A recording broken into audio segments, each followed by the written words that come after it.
요왔어! 소방코치의 제이슨 코치입니다. 자, 이번 시간부터는 저희가 근력 종목의 수업이 다 지나고 이제 지금부터는 제자리 멀리뛰기와 왕복 달리기, 그 첫 번째 종목인 기술 종목, 자, 제자리 멀리뛰기에 대한 종목에 대해서 지금부터 말씀을 드릴게요.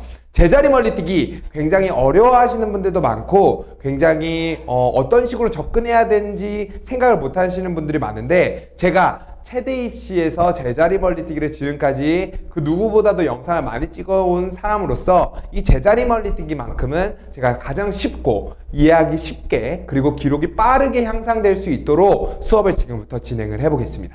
자, 제자리 멀리뛰기 기술 종목의 첫 번째 종목인데요.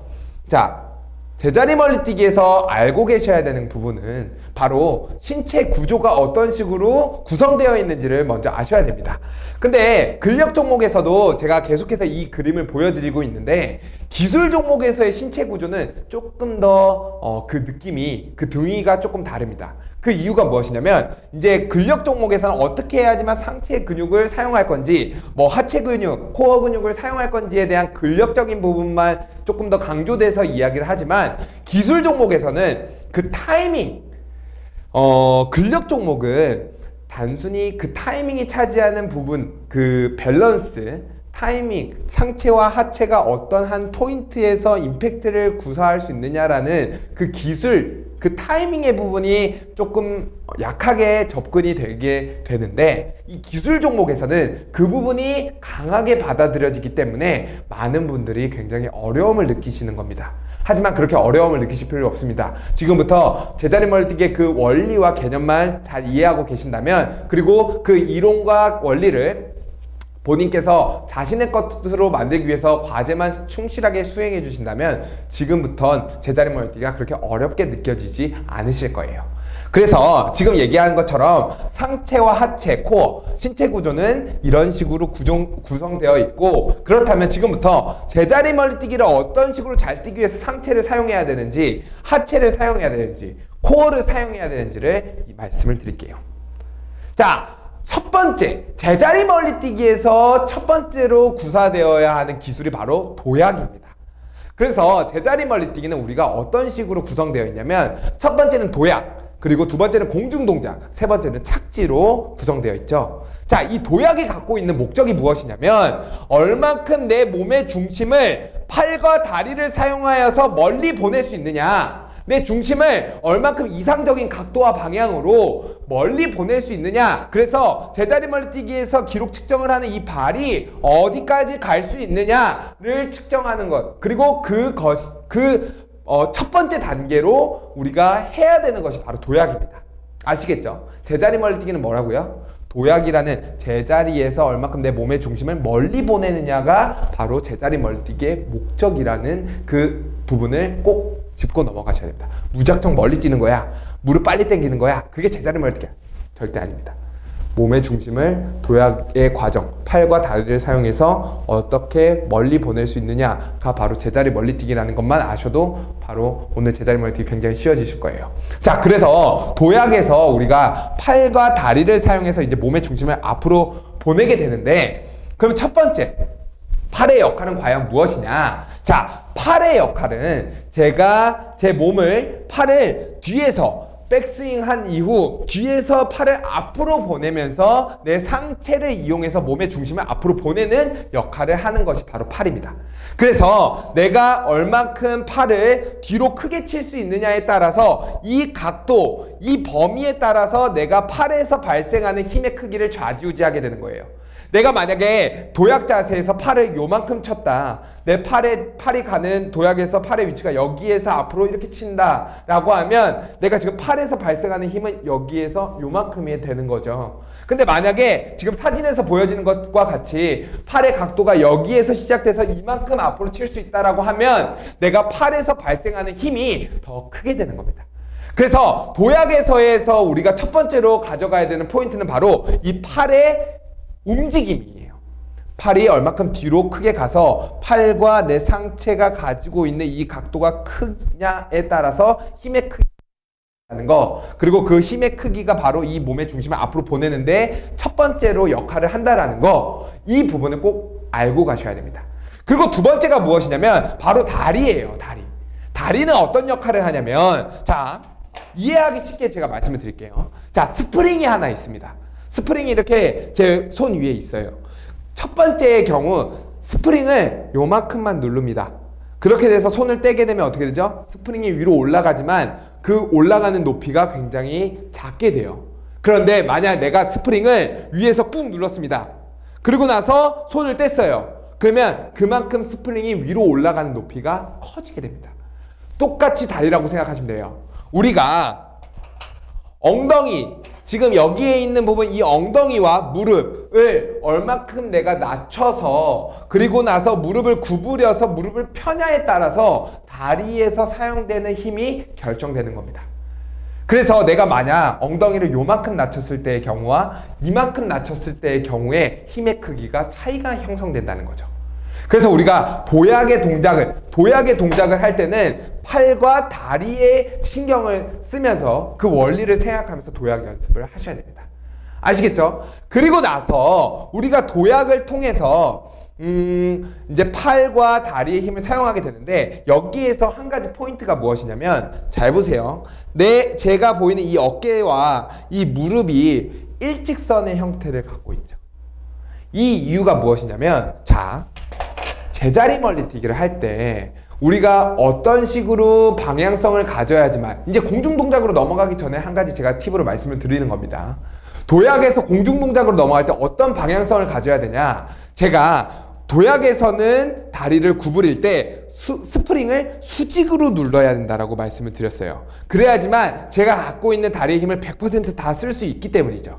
그리고 나서 가장 이상적인 각도로 제 투사체를 멀리 보내기 위해선 35도에서 45도의 각도를 형성해 줘야 됩니다.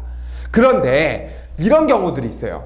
내가 상체를 도약에서 내 몸을 아래로 내릴 때 수직으로 누르는 것이 아니라 45도 방향으로 내려가면서 수직으로 누르는 사람들이 있습니다. 그렇게 될 경우에 어떤 게 떨어지죠? 발 뒤꿈치가 떨어지게 됩니다. 그리고 나서 이 어깨선이 무릎선보다 앞으로 나오게 됩니다. 그렇게 되면 자세가 불안정해질 뿐만 아니라 제 발 뒤꿈치와 내 어깨가 앞으로 가게 되면서 다리에서의 큰 근육을 위치하고 있는 이 다리 뒤에 있는 햄스트링의 근육의 힘을 100% 사용할 수 없게 됩니다. 그래서 내가 내려갈 땐 수직으로 눌렀다가 45도로 앞으로 나아가려고 도약에서는 가지고 가야 하는데, 내가 어깨가 앞으로, 욕심이 먼저 앞서서 어깨가 앞으로 간 상태에서 공중동작으로 이어지게 되면 발 뒤꿈치가 들리거나 혹은 다리가 이렇게 끌리게 되는 현상이 그래서 발생하는 겁니다. 그래서 도약에서 꼭 알고 계셔야 되는 부분은 무엇이냐면, 팔과 다리의 역할과 그 힘의 크기, 그리고 나서 이 어깨와 무릎이 일직선으로 된 상태, 즉 수직으로 눌렀다가 35도에서 45도의 투사체를 이동 방향으로 보내줘야 된다는 걸 도약에서 꼭 알고 가셔야 됩니다. 아시겠죠? 도약에서는 어떤 방향으로 힘을 눌러줘야 된다고요? 무조건 수직입니다. 그러기 위해서는 그 팁이 바로 발 뒤꿈치가 떨어지지 않고 어깨와 무릎이 일직선의 선을 유지해줘야 된다는 게 바로 포인트라는 거, 도약에서 꼭 알고 넘어가셔야 됩니다. 아시겠죠? 자, 그리고 나서 이제 공중동작으로 넘어가게 됩니다. 자, 공중동작에서 저희가 알아야 되는 부분은 바로 이 각도입니다. 각도가 많은 분들이 너무 높이에 치중한 나머지 75도 그리고 50도 이상으로 높게만 뛰시는 분들이 굉장히 많습니다. 절대로 그래서는 안 되고요. 팔의 위치가 35도에서 45도 방향을 위치해 주셔야 되는 포인트가 한 가지 있고요. 그리고 나서 이 무릎이 가슴으로 빠르게 당겨줘야 되는 포인트가 하나 있습니다. 그 이유는 무엇이냐면, 저희가 결국엔 제자리 멀리뛰기 기록 측정하는 형태 특성상 발의 위치가 어디에 있느냐에 따라서 제자리 멀리뛰기 기록을 측정하기 때문에, 그렇게 되면 발을 내가 어떻게 멀리 보낼 수 있느냐에 대한 포인트를 생각을 하셔야 되는데, 그러기 위해서는 이 발이 지면의 높이에서 높게 위로 올라가야 되고, 그 표식으로 우리가 무릎을 가슴으로 빨리 당겨야 된다라고 이야기를 말씀을 드리는 겁니다.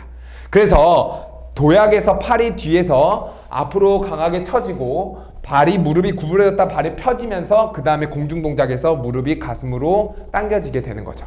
근데 이런 분들이 있어요. 아, 선생님, 공중동작에서 무릎 가슴으로 당겨지는 거 너무 당연한 얘기죠. 근데 선생님, 저는요, 무릎이 가슴으로 빨리 당겨지지 않습니다. 라고 하시는 분들이 있는데, 그런 분들은 이 발의 위치를 조금 더 쉽게 생각하시면 되는데요. 제가 지면에서, 도약에서, 이 자세에서, 자, 여기에서 팔이 앞으로 처지고 무릎이 구부러졌던 게 펴지면서 이제 45도 방향으로 앞으로 나오게 되죠. 그러면 아직까지 지면이 발에 떨어져 있는 상태에서, 자, 발을 제 허벅지 밑부분이 있는 쪽으로 빠르게 당겨 끌어오는 동작을 생각을 하신다면, 영상을 통해서도 제가 다시 한번 설명을 해드리겠지만, 자, 발 뒤꿈치가 허벅지로 오는 이 구간을 빠르게 가져간다라고 생각하시면 무릎은 저절로 가슴으로 빠르게 당겨지게 됩니다. 그래서 제가 지금 영상을 통해서 지금 이 구간의 그림을 보여드리고 있는데, 자, 발 뒤꿈치가 지면에서, 발이 지면에서 허벅지 쪽으로 빠르게 끌어당기는 동작이 빨라지면 빨라질수록 무릎이 가슴으로 더 빨리 온다 라고 생각을 하시면 됩니다. 그런 이제 무릎이 가슴으로 빨리 당겨지지 않는 분들에게 제가 드리는 팁이에요. 아시겠죠? 근데 보통 무릎을 가슴으로 빨리 당긴다라고 생각하시는 분들은 저절로 발 뒤꿈치가 허벅지로 빠르게 당겨지게 됩니다. 근데 이제 그래도 무릎이 가슴으로 빨리 당겨지지 않는 분들은 제가 지면에서 발이 떨어지자마자 발 뒤꿈치를 허벅지로 빠르게 당기세요 라고 이제 말씀을 드리게 되는, 피드백 드리게 되는 것이죠. 아시겠죠? 자, 그렇게 돼서, 자, 무릎이 공중동작에선 무릎이 가슴으로 빠르게 당겨져야 된다는 거, 요 포인트를 꼭 알고 계셔야 됩니다. 이상적인 각도는 35도에서 45도, 그리고 나서 무릎을 가슴으로 빨리 당겨야 된다는 거, 그리고 나서 저희가 마지막 기술인 착지에서는, 자, 무릎을 가슴으로 당겨서 발을 제가 지면에서 높이 있게 당겼습니다. 공중동작에서. 그 다음에 착지에서 결국 우리가 발의 위치가 어디 있느냐에 따라서 제자리 멀티 기록이 측정이 되어지는 특성상 이 발이 얼마큼 앞으로 멀리 뻗느냐의 동작이 바로 착지에서 가지고 가야 되는 부분인데, 그렇게 발을 앞으로 멀리 보내기 위해서 우리가 어떤 식으로 생각하면 되냐면요, 요 발 뒤꿈치를 생각하시면 됩니다. 저희가 제자리 멀리뛰기에서 발 뒤꿈치가 어디 있느냐에 따라서 그 기록이 측정되는 형태 특성상 이 발 뒤꿈치를 멀리 보내는 게 착지 구간에서 굉장히 중요한데, 무릎을 가슴까지 당겼다면 그 이후 발 뒤꿈치를 보다 더 멀리 보낸다라고 생각을 하시면서 자세를 낮추시게 되면 됩니다. 그리고 나서 제가 지금 이제 여기에서 착지를 한 이후 머리와 어깨가 내 무릎보다 앞쪽에 있어야만 착지 이후 뒤로 파올라는 경우가 없기 때문에 마지막 중심을 꾹 눌러줘야 되는 것까지가 바로 착지에서 갖고 가야 되는 포인트인 거죠. 그래서 많은 분들이 제자리 멀리뛰기 하면 이제 무릎을 발 뒤꿈치로 빨리 당기는 거야, 무릎을 가슴 쪽으로 빨리 당기는 거야, 발 뒤꿈치를 허벅지로 빨리 당기는 거야, 요 부분만 생각하고 있어서 제자리 멀리뛰기가 잘 안 되시는 분들이 많은데, 사실 제자리 멀리뛰기에서의 팔알은 도약이 결정이 됩니다. 내가 얼만큼 팔을 강하게 힘을 발생시키는지, 다리에서 힘을 많이 발생시키는지에 따라서 이미 여기에서 나타나는 힘의 크기에 따라서 이미 몸의 중심을 멀리 보내지는 거고요. 공중동작이랑 착지는 이미 결정되어 있는 몸의 중심의 힘의 크기에서 얼만큼 거기에서 5cm, 10cm 더 멀리 보낼 수 있느냐에 대한 기술이기 때문에 어떤 분들은 공중동작이랑 착지가 잘 안 돼도 만점이 나오시는 분들이 있는 것은 바로 도약이 이미 만점이 넘어가는, 거기에서 팔과 다리에서 힘이 이미 도약에서 만점을 넘어가 버리는 상황이기 때문에 어떤 분들은 무릎을 가슴으로 당기는 것도 굉장히 늦고 발도 그냥 툭 떨어지는데 270이야 이런 분들은 팔과 다리에서 도약에서 발생되는 힘이 벌써 270을 넘었기 때문에 그래요. 이제 그런 분들은 무릎을 보다 더 가슴 쪽으로 빨리 당기고 발 뒤꿈치를 보다 더 앞으로 멀리 보내는 착지 동작을 연습을 하신다면 거기에서 280, 290으로 넘어가실 수 있게 되는 거겠죠. 아시겠죠? 그래서 제자리 멀리뛰기에서 제가 감히 제일 중요한 부분이라고 말씀을 드리는 부분은 바로 도약입니다. 그래서 내가 도약에서 이미 팔과 다리를 이용해서 얼마큼 몸의 중심을 멀리 보낼 수 있느냐가 결정되기 때문에 이 도약이 잘 준비가 되어 있는 상태에서 공중동작과 착지를 연습하셔야 된다는 거. 근데 우리는 지금까지 제자리 멀리뛰기는 너무 공중 동작만 연습을 시키다 보니까 정작 몸의 중심을 앞으로 멀리 가지 않은 상태에서 내 몸의 중심을 보내는 힘은 240밖에 안 되는데 공중 동작 연습만 하니까 240에서 250 그 왔다 갔다만 하는 거예요. 그럴 게 아니라 도약에서 이미 250까지 보내고 도약에서 이미 260까지 보낸 상태에서 공중 동작이랑 착지가 어떤 식으로 더 잘 구현되느냐에 따라서 270, 280이 돼야지, 도약은 아무 생각도 하지 않고 공중 동작이랑 착지만 생각하니까 그런 문제가 발생되는 거죠. 예를 들어서 저희가 집을 지어요. 집을. 근데 기둥이랑 지붕을 아무리 이쁘게 지어도 기초 공사가 모래바닥이라고 하면 언젠가 바람이 불면 훅 쓰러져 버리겠죠. 그래서 저희가 집을 지을 때 그 어떤 시간보다 가장 오랜 시간을 투자하는 것이 바로 기초 공사잖아요. 똑같다고 생각하시면 돼요. 저희가 콘크리트 공사를 하는 것처럼, 기초 공사하는 것처럼 제자리 멀뛰기에서 도약이 제대로 이루어지지 않는다면 공중 동작이랑 착지가 아무리 잘 이루어진다라고 해도 그 도약이 미흡하기 때문에 언제 휘청휘청할지 모르게 되는 겁니다. 그래서 제자리 멀뛰기에서 가장 중요한 부분은 도약이다. 그리고 나서 공중 동작이랑 착지다라는 부분 꼭 짚고 넘어가시고, 그래서 저희가 첫 번째 과제는 바로 1주차 과제입니다. 만약 내가 제자리 멀리뛰기를 하는데 뭐 250, 260, 제가 요 기록 먼저 한번 보여드릴게요. 자, 이게 바로 이제 제자리 멀리뛰기의 저희의 커리큘럼 플랜인데, 1주차는 남자 같은 경우는 220을 무조건 넘으셔야 되고요. 여자 같은 경우는 155부를 무조건 넘으셔야 됩니다. 그리고 나서 2주차에는 243, 177인데요. 이게 바로 5점, 그 급간의 점수를 제가 적어 놓은 거예요. 그런데 지금 263 그리고 199가 이제 만점 기준인데, 그렇게 높은 기준은 절대로 아닙니다. 제자리 멀뛰기 높은 기록은 아니에요. 자, 그런데 내가 만약에 1주차인데 243이 이미 나온다. 그러면 도약 연습은 조금 덜 하시고, 혹은 도약 연습과 공중동작 연습을 병행하시면 되는 거예요. 아시겠죠? 제가 지금 여기에서 말씀드리는 거는, 자, 1주차에 대한 도약 과제입니다. 그래서 영상에서 나오는 것처럼 중심을 위로 보내는 것, 그래서 단순히 내 몸의 중심을 어떻게 팔과 다리를 사용해서 옮겨지고 있느냐의 느낌을 찾는 것과 그 기술의 타이밍을 찾는 연습을 여기에서 하게 되는 것입니다. 그래서 이제 팔과 다리를 사용해서 몸의 중심을 이동하는 느낌. 그래서 처음에는 뭐 1m를 보냈다, 그 다음에는 120m 보냈다, 그 다음에 180m 보냈다, 그 다음에 2m 보냈다. 지금 보여드리는 영상과 같이 몸의 중심을 위로 보내는 걸 도약 연습에서 첫 번째 주차에서 우리가 진행하는 과제고요. 두 번째 과제는 바로 이제 공중 동작, 무릎을 가슴으로 당기는 동작. 그래서 팔과 다리를 사용해서 도약이 이루어진 이후 무릎을 가슴으로 빠르게 당기는 동작을 저희가 과제 2로서 2주차의 공중 동작 연습을 하게 되는 겁니다. 중급 난이도고요. 그리고 마지막 상급 난이도에서는 발 뒤꿈치를 멀리 보내는 착지 연습까지 병행을 하게 되는 거죠. 그렇게 되면 도약과 공중동작, 착지까지 3주차에는 모든 것들을 계속 연습을 하게 되는 겁니다. 아시겠죠?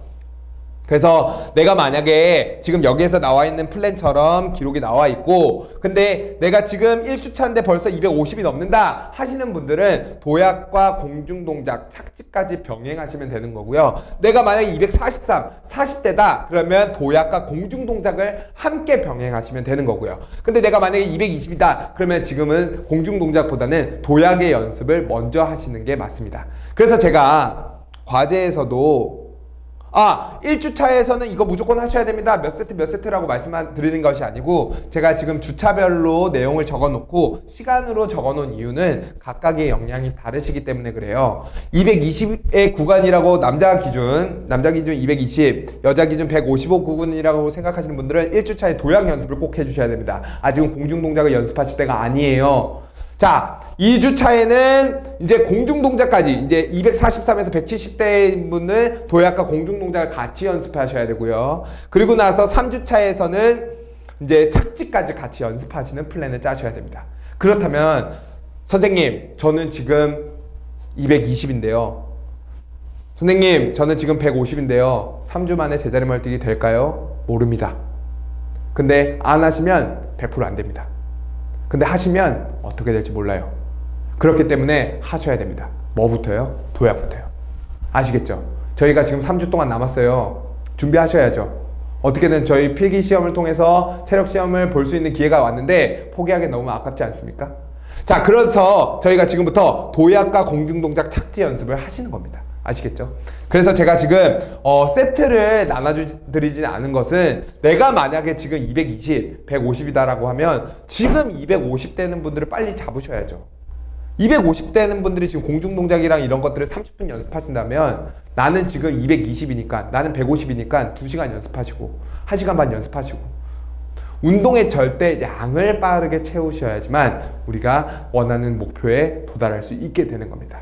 아시겠죠? 그렇게 돼서 제자리 멀리뛰기 같은 경우는 지금 내가 만약에 첫 주차에서 도약이다. 근데 만약에 내가 첫 주차인데도 불구하고 기록이 243 기준, 2주차의 목표의 기준에 올라왔다 하시는 분들은 공중동작까지 같이 하셔도 되고요. 만약에 내가 260대다 하면은 첫 주차부터 착지까지 세 가지를 모두 다 연습하셔도 되고 그 대신 이제 아무리 260이라고 하셔도 도약의 느낌을 알고 하시는 것과 모르고 하시는 거에는 큰 차이가 있기 때문에 도약, 공중동작, 착지 연습을 같이 병행하시는 걸 추천해 드리는 겁니다.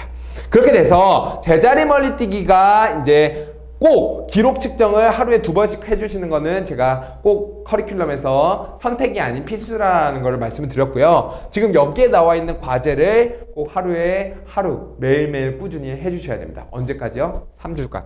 딱 3주간만 운동 프로같이 연습하시면 됩니다. 저희 3년 동안 할 거 아니잖아요.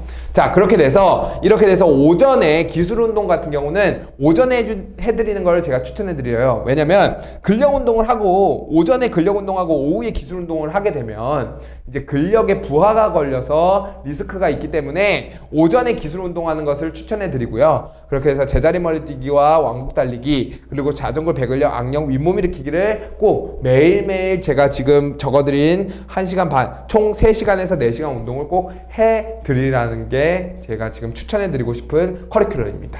그래서 내가 만약 5시간 운동 하셔도 됩니다. 그래서 만약에 그 부분이 부족하다면 남들보다 더 많이 빨리빨리 채워서 빨리 기록을 올릴 수 있는 방법을 가지고 가셔야죠.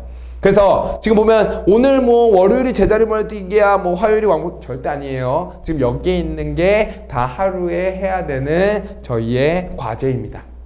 그래서 제자리 멀리뛰기를 통해서 이제 그런 분들이 있죠. 자, 기술 연습은 하는데 근력 운동은 따로 안 해도 되나요? 스쿼트는 따로 안 해도 되나요? 하셔도 됩니다. 하지만 지금 여기 기술 연습을 통해서 저희가 근력 운동까지도 같이 병행하고 있는 거고요. 그리고 지금 좌전굴에서 허벅지에 힘 기르는 햄스트링에 힘 기르는 동작들을 했고 배근력에서도 다리 힘을 기르는 동작들을 저희가 데드리프트에서 계속 하기 때문에 사실 여기에서도 지금 다리와 상체의 근력을 계속 길러서 도약에서 발생하는 상체와 하체의 근력이 계속 길러지고 있기 때문에 제가 그것들을 지금 다 계획하에 과제를 구성한 거기 때문에 사실 여기에 있는 것만으로도 4시간 채우신다면 따로 스쿼트는 아마 필요 없으실 거예요.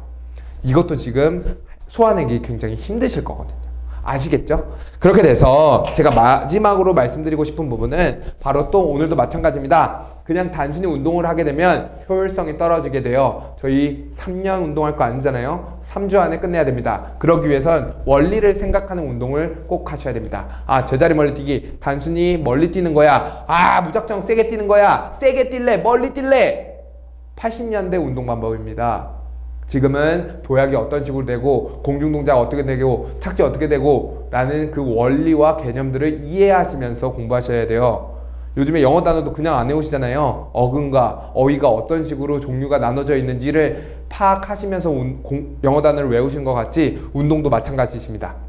자, 운동은 타고나는 것이 아닌 만들어지는 거다. 지금까지 제자리 멀리뛰기 누군가는 그냥 막 뛰는데 260 나와 쟨 타고났어 이렇게 생각하셨던 분들 절대로 아니라는 거. 그분은 남들에 비해 팔과 다리의 근력이 더 컸기 때문에 그리고 팔과 다리를 사용하는 그 타이밍이 남들보다 조금 더 살아가는 환경 속에서 그 맞춰지는 경험들을 이미 하셨기 때문에 남들보다 제자리 멀리뛰기의 기록이 높은 것이지 그리고 저 학생은 제자리 멀리뛰기를 잘 뛰게끔 누군가가 만들어줬다는 것은 아니라는 거죠. 그래서 제가 지금 말씀드렸던 것처럼 도약과 공중동작 착지에 대한 이 기본 원리와 개념들이 이미 나와 있기 때문에 이것들을 본인의 것으로 만드는 시간들, 어떤 시간? 과제 시간을 통해서 본인의 것들을 빠르게 누구보다도 빠르게 만들면 우리가 3주 안에 만점까지도 도달할 수 있게 되는 거죠. 제자리 멀티기 남자 만점 기준, 여자 만점 기준 절대로 어려운 기록이 아니기 때문에 마음만 먹고 제가 지금 드리는 과제를 충실하게만 수행하신다면